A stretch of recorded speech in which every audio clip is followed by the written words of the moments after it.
Fortnite just completely changed how Storm works, and they even made Storm now deal double damage. Why have they done this, and what does it mean for the game going forward? I also want to talk about our new duos. We had our first Divisional Cup. We had Pete and Poyo absolutely dominating on NA. We got to see some interesting new duos like Mr. Savage and iDrop. I'll talk about which of the new duos are real and which ones are just playing for fun right now. I'm also going to talk about who's been popping off the hardest, because we have some insane solo performances in this duo tournament, and we have Mr. Savage's big announcement. Mr. Savage announcing he has the biggest announcement of his career in 7 days. We have a lot to talk about. Let's jump into it.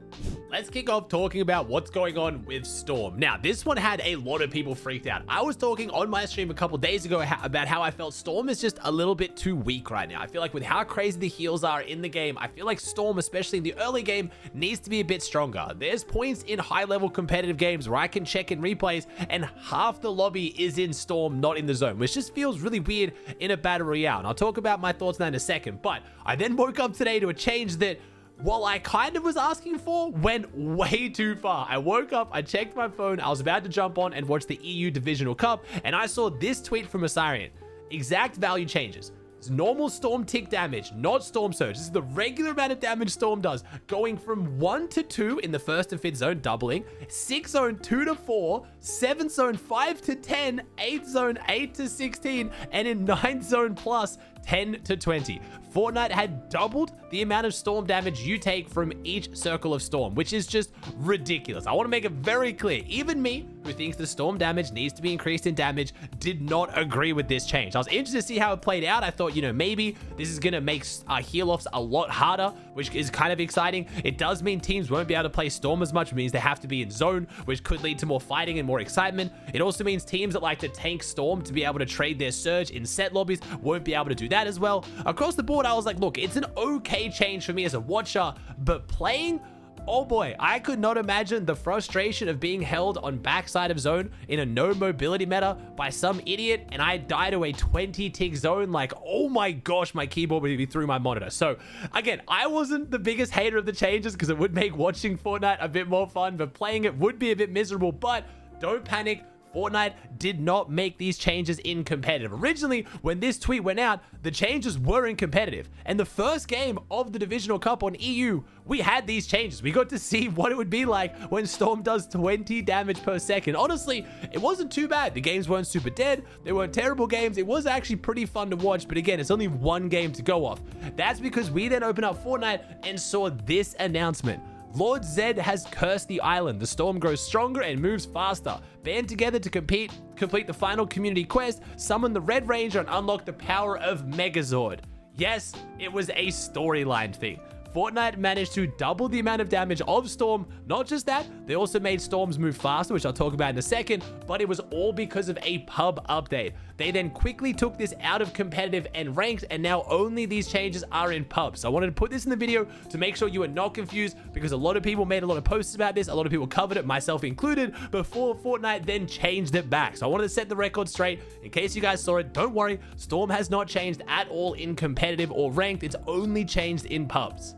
Like I said, that wasn't the only change they made. They did reduce the wait time between zones to make the games feel faster paced. So first zone was 120 seconds down to 90, second zone was 90 down to 70, third zone 95 down to 70, fourth zone 90 to 70, fifth to seventh zone 50 down to 40, eighth zone 35 to 30, and ninth zone 20 to 15. They also said the shrink time of the third zone changed from 95 to 90. So what that means basically is, instead of having to wait for the next zone for longer, the next zone starts even quicker, which does speed up the pacing of Fortnite. Now, this does make the game feel a little bit more like Reload, but again, when I've read these changes, I wasn't instantly hating on them. I was like, this could make the mid game a little bit more exciting. It will make the end game feel a little bit more chaotic. I don't think end game zones need to start faster or move faster at all. But again, a lot of this wasn't the worst changes in the world on face value. It's made me think, what would Fortnite competitive be like if Fortnite actually made these changes? I'm much more down for the increased Storm damage changes like like I already talked about, I do think with how good meds are these days, and especially how good mobility is, I know right now Crash Pad Juniors are vaulted, but normally in normal metas, the mobility is pretty crazy. Storms just felt like a minor inconvenience. Like, this is a battle royale. Storm is meant to be avoided. Obviously, you don't want to get hit by, 50 damage a second, but I do think the 1-tick zones from 1st to 5th zone are a bit ridiculous. We have teams literally tanking Storm for like 7 or 8 minutes, never being in any threat of being eliminated by opponents, crash padding into zone, and then they're just completely fine. I do feel like Storm should be a little bit scarier in a battle royale because it also creates more excitement and more fights in the early to mid game. It's going to reward teams who are able to fight more and hold their own and claim the space that is in the zone rather than just sitting in Storm where there is no risk. We now have med mist, we have exotic fizzberry jars, we have med kits you can pop while moving, we have so many ridiculous meds. It just doesn't feel like Storm is scary at all, and I do want to see Fortnite actually potentially make some changes around that. I know Storm tanking is very skillful and there is a lot of skill in it, which is why a lot of the best pros do it. I don't disagree with that, but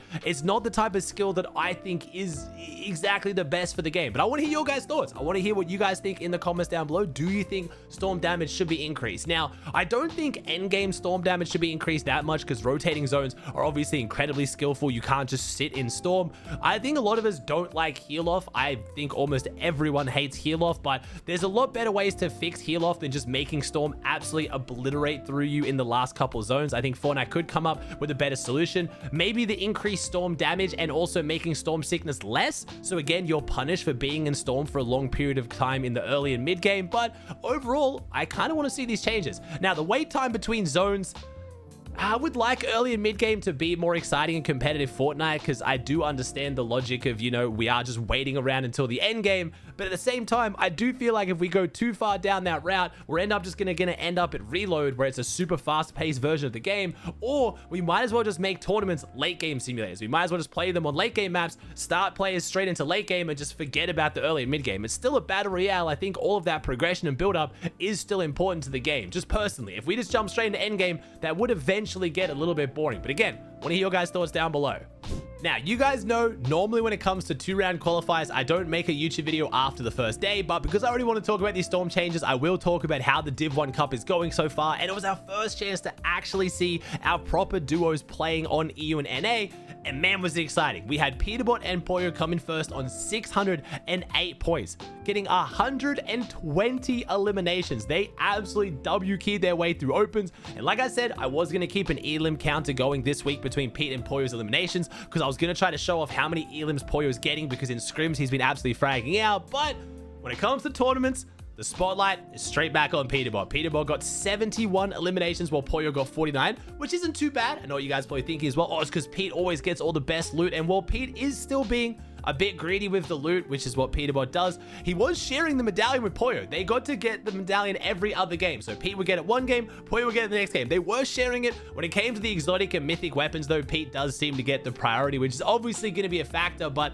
overall, this duo is playing phenomenal. Peterbot even streamed the tournament so we could actually see what their vibes were like, and they seemed really, really high. I mean, anyone who's watched Peterbot or Poyo knows how excited they were to play together in duos again, and it's showing in the first tournament.